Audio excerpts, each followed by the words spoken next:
Okay. Welcome back, everyone, to another episode of the Eagles Nest Podcast, where we break down real estate, community, everything happening across Southeast Wisconsin and Northern Illinois. I'm Vince Devall. Wow, he shot that out fast. Hell yeah. Monday energy. I think he said real estate, community, and everything else that crosses our mind or doesn't cross our mind, or just we wing it last minute sometimes. And I'm Brad Brewer, of course, and today is a very loaded podcast. New listings, community events, farmers markets, and a full breakdown of how the market has shifted from Q1 of last year to Q1 of this year. It's pretty crazy. A lot has changed, a lot hasn't. And I have my caffeine. We'll get into all of it. First, let's talk about this new listing I have coming up, because I think it's going to be a hot one, a standout, and ready to go. Yeah, the rumor is this one's getting a lot of buzz and attention already. It's in delayed status, so your showings will start on Thursday? No, not this Thursday. Next Thursday. We go delayed this Thursday. Delayed this Thursday. Thank you. Yeah. The clarification on that one. Yeah. But tell us a little more about it. Yeah, it deserves it. It's located in the Quantico School District, but just outside city limits, so you don't have the big Quantico taxes. It's 4-bedroom, 1.5 bath, over 1,700 square feet above grade, which is awesome. It sits on a full acre. The sellers knocked out a lot of the big ticket items. So new windows, new roof, new siding, new hot water heater, new well pump. It's furnace AC a little bit older, but a lot of the big ticket items are addressed. You gotta appreciate that. You're not getting the surprises. It's we're not getting the hey, we'll fix that later type of thing. It just sounds like it's pretty move-in ready. Can you share a price point? It's gonna be right at $475. Okay. So we're hoping to get a lot of traffic at that. There is a lot of comps in the area that are selling for over 500. So I think we're priced really competitively. And then the best part is you step outside. There's a nice little patio with a pergola, a luxury chicken coop that they are going to leave. And I mean, it is nice. Like these chickens have it better than some of our buyers. Say it better than me. Plus over a dozen fruit trees and a full garden area. I mean, we got plums, peaches, apples, pears, out there. So it's really neat. So it's definitely the type of home that's shown some nice pride in ownership. Some of those things we talked about last week with prepping your home for the market. Sounds like this is very prepped for the market. And with the way people are leaning into gardening, homesteading, and other outdoor activities, sounds like this certainly will be very popular. Yeah, I'm hoping. It goes, like I said, it goes delayed this Thursday, $475. The showing starting on the 23rd. Okay. So if you want a private preview, reach out to myself or one of the agents on the team, and we'll get you a little more information. This one shouldn't last long. Okay. Speaking of things that won't last, that's kind of funny. Burlington just hosted one of its best events of the year, the Wisconsin Way. You'll understand in a second. The 5K wine and beer walk. So apparently everything with alcohol is the Wisconsin way. Yeah, I think it's alcohol and cheese, right? Like that's the Wisconsin way. That's what I hear. So yeah, it's such a great event. It's not just fun. It raised money for the local motion fund, which supports our local downtown Burlington business when they go. We've talked about this for the last year now. When they go to tear up that road in downtown Burlington here. Which for those of you pay attention to Burlington Scoop. I know Buzz has out there, Experience Burlington's website. Rumor is it's the work starting sometime between now and the end of April from what we're hearing. So just kind of staying to that. But anyway, the turnout was huge. Downtown was buzzing. People were laughing, walking. I hesitate to use the word sipping. Some of them may have been chugging. But it felt like a whole community came out for this. Yeah, that's Burlington for you. When there's a chance to support local, shop local, people show up. And events like this don't just raise money, they create momentum for those small businesses in the area. Yeah, plus let's be honest, a 5K where you get wine and beer along the way, I know that's your kind of event. Yeah, my kind of athletic event at that. Same, I'll train for that race every year. All right, so let's talk what's happening outside because the weather has been wild. We've been getting a lot of rain lately. Even this whole week, right? I think it's a little bit. Well, I look, there is, except for I think this coming Sunday or Saturday. There is rain at least somewhat to some percentage forecasted every day this week. But hey, what's the old saying? April showers bring May flowers. So let it rain, let it rain, let it rain, I guess. There we go. Maybe give us a little break in there so the rivers can can start to Slow down, right? slow down a little Yeah, bit. it's not ideal for showings. When you look at the exterior of the house, I love showing houses in the rain because we like to see if the basement gets water, right? It's perfect. But it's incredible for everything starting to green up. Gardens are waking up, lawns are lush, flowers are exploding. This is the time of year when everything comes alive. It's awesome. As you were saying, I kind of just peeked out the window. You can definitely see some of the bushes and trees outside our window are starting to bud up a little bit, which is amazing. So, also speaking of spring, I have to be honest, my golf game is horrible, especially right now. I don't know if that's to do with my back or the lack of true practice I've been getting because of the rain. Again, we're going to blame the rain. Blame the rain. And my back a little bit. I don't know what that did to my back. Anyway, I don't know what happened over the winter, but it didn't help. My new goal for 2026 is this very simple. Don't break a club. That's a solid goal. I like it. Manage expectations, right? Yeah. Well, you know what's going to happen, Vince. Since you put the golf stuff in the in our script today, and you know I'm not going to let that slide. Right. You know what's going to happen. You're going to break the club. I'll play mediocre all year. And then, of course, in October, I'll go on a heater and drop my handicap back down to where I got to start this. I love it. That's perfect. Yeah. In a crap situation. Yeah. I mean, you're not trying to win the Masters or anything, so you're fine. No. I was looking at the whole distances of some of those. I can't hit it that far. Yeah. Especially anymore. Yeah. Well, that's good, Brad. It's growth. That's maturity. That's springtime energy right there for you. So I love it. Hey, I'm trying. Hey, the fact that I'll even put you in this category. Single-digit handicap golfers at our age, it's pretty good. It's far and few between. And speaking of fresh starts, the Burlington Farmers Market is back. Yeah. So it's pretty exciting. Yeah, it's moving over to Riverside Park, which is such a great location. There's more space, better flow, beautiful scenery. So come enjoy the new. When is it starting? It starts Thursday, May 7th. Okay. It will run every Thursday, starting at 3 p.m. on Thursdays. Runs about 3 to 7 p.m. On Thursdays. And it's not just produce. You've got baked goods, local vendors, crafts, food trucks, music. It's the whole vibe for your Thursday afternoon. I can't remember. And please, anyone out there that knows, I've been to it. I don't recall the music before. I feel like there was, but I can't remember. It depends. It's hit or miss. It is. You'll get a local, musician that'll go out there depending on weather set up and play away. Either way, I've gone periodically. I don't go every week, but I do like to go. Maybe sometimes I just want to look around and see what's out there. Sometimes you get some of the, especially the food vendors. It's kind of fun. It's something a little different that I don't eat normally or whatever. But so all of a sudden when you're walking back to your car and now you're filling your car with honey, bread, flowers. Not so much me on the flowers, but they're there. And the kettle corn. Yeah. It's pretty cool event that happens every week starting in May. Yeah, and every time, and the move to Riverside Park is going to make it even more of a community hangout. It's perfect kickoff to this spring. Yeah.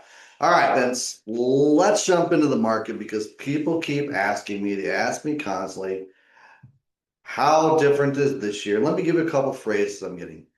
When is the crash coming? When is the market correction coming? I don't know if I classify as that. Tell me a little bit more about it, Vince. Yeah, I think the answer is the market shifted. A lot has shifted, but the core issue hasn't. Inventory is still extremely tight, especially under that 500,000 price point.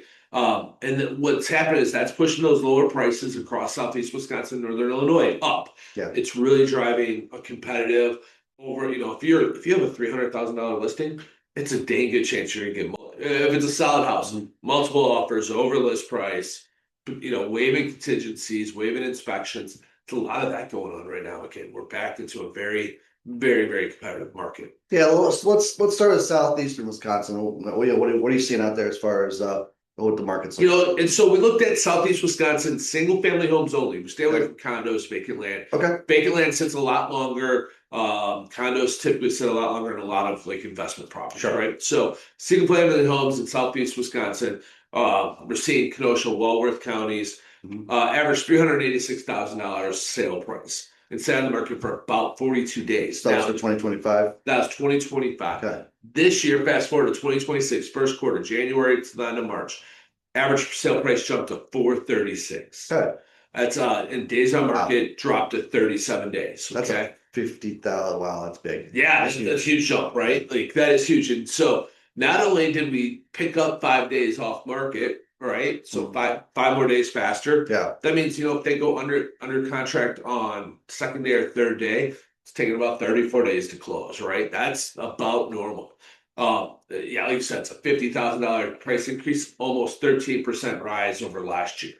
I think that's what we're in I think that's what we're going to see coming into spring and early summer. From a percentage, by the way, from 2024 to 25, just because I remember the data, because it kind of stood out. Racine County was around that 15%. Yep. From 2024 to 2025. The other counties in southeastern Wisconsin were 7%. Correct. So that's when people start saying, when's that correction or that adjustment? And I would caution anyone to even think crash, because it's just the indicators are just nowhere near there. Right. For that to happen, because of because of how well Wisconsin is doing as far as people coming into the state. Yeah, if you were to jump online here, ask ChatGPT, Copilot, look at MSN, all those, third-party sites, they're going to tell you that the market is starting to slow down. But you get into California, Arizona, Florida, New York, the outer bigger cities, the market has come down. But here in Wisconsin, Northern Illinois, that's not what we're seeing. I think people have to understand we are not in that market today for our areas. Which surprises me, because we still get a lot of Illinois, residents moving to Wisconsin. Oh yeah. That's, it's a big part of our business every year. But at the same time, you're saying, and you know the numbers because you work in Illinois as well. Yep. That Northern Illinois, and I think that's very important to say, Northern Illinois, I'd love to see the difference between north of Chicago and Chicago and south, how that is in Illinois, but it sounds like Northern Illinois is really flourishing. Yeah. I mean, even though sales are down about 6%, our prices are up, but they still continue to climb because inventory is tighter than we are here in Wisconsin. It's kind of crazy.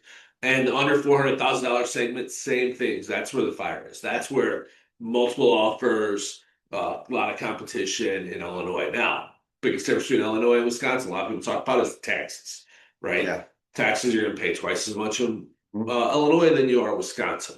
So basically, if you're shopping under 400,000 in either state, you're going to be very competitive lane, unfortunately, for the market. Yep. Which I'd love to give buyers a better idea, but rest assured, I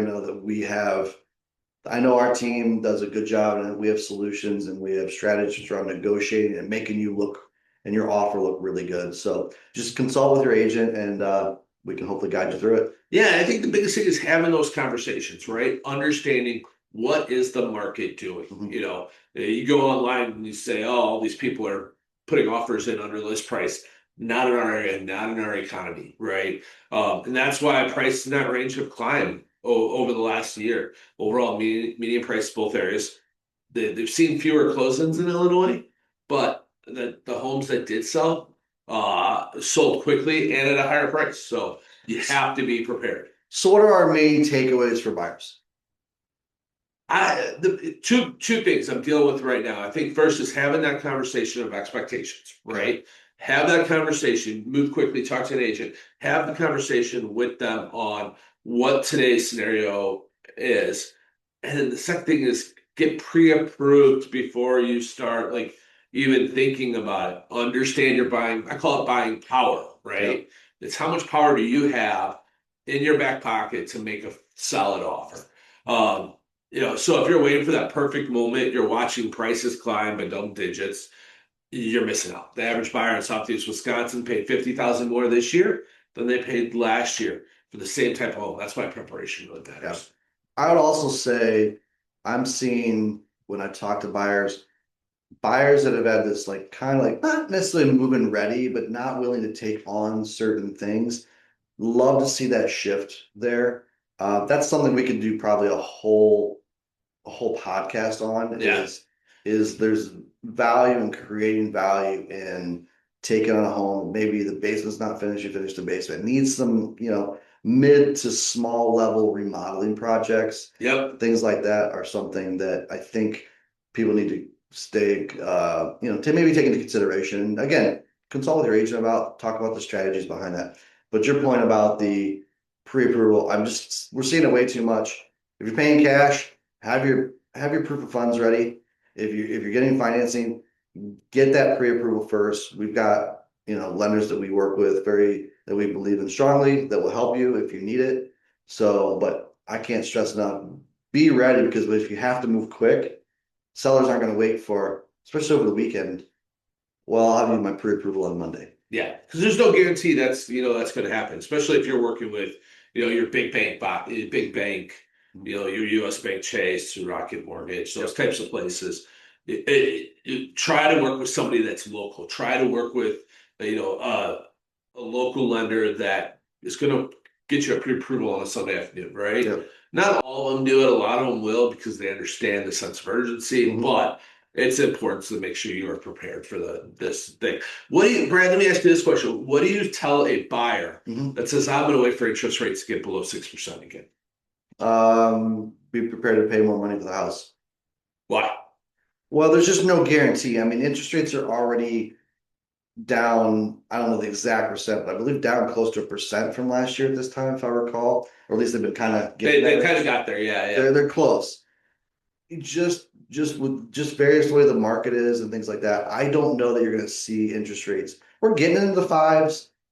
We hit there in February. I think there's some projection we could get there again this year. Yeah. But if you wait for it and it doesn't happen, you've used this phrase for years. I've kind of adapted it. Marry the house, date the rate. Yeah. I mean, when we're seeing this now, by the way, I've talked to different lenders. Their refinancing has gone up because the interest rates are considered down considerably. So I hate to use this. And I feel like I'm like scolding my children when I say this to buyers. Like, it's just, I'll use a nice phrase. It's silly to wait. The rates are always going to change. They're going to come up. They're going to go down. But if you're waiting for it, you're just going to end up paying for them in the house. Yeah. We've shown in other podcasts, Vincent did a good breakdown a month or so ago about someone that waited a year and how much more they actually paid and how much it actually cost them. Right. So there's the data does not back up waiting. I'll say that. So let's shift to sellers. What does this market mean for sellers? Unless you had something else to say on the No. Sellers, you are in the driver's seat, but only if you price it correctly, right? Correct. By that listing that we have going live, delayed status Thursday live, no following Thursday, the client kept asking me, am I confident in this price point? And I showed them the data. And I said, hey, I think this is solid for what you have, location, location, condition, dictate price. And they have that. So, pricing it correctly and presenting the home well really, and they're taking their time, right? Mm-hmm. They are getting they're cleaning the house. They've painted a few rooms that were kids' rooms that maybe were a bright pink that brought more to a neutral color. Strategy matters more than ever. So have that conversation, understand your timeline. I mean, I looked at a house this weekend with one of my buyers that the house was not prepared to be sold. Mm-hmm. It was a disaster. And, and that's where you as a seller really need to understand, look, how can you help clean up your house? How can you help prepare your yard? Make it show ready. And they love the location. They just didn't like everything they saw. And they had a hard time looking past the dirt, the fixes, things like that. Well, I've always, my 3 C's phrase I've used since I've pretty much been in the business: clean, clear, clutterless. Yep.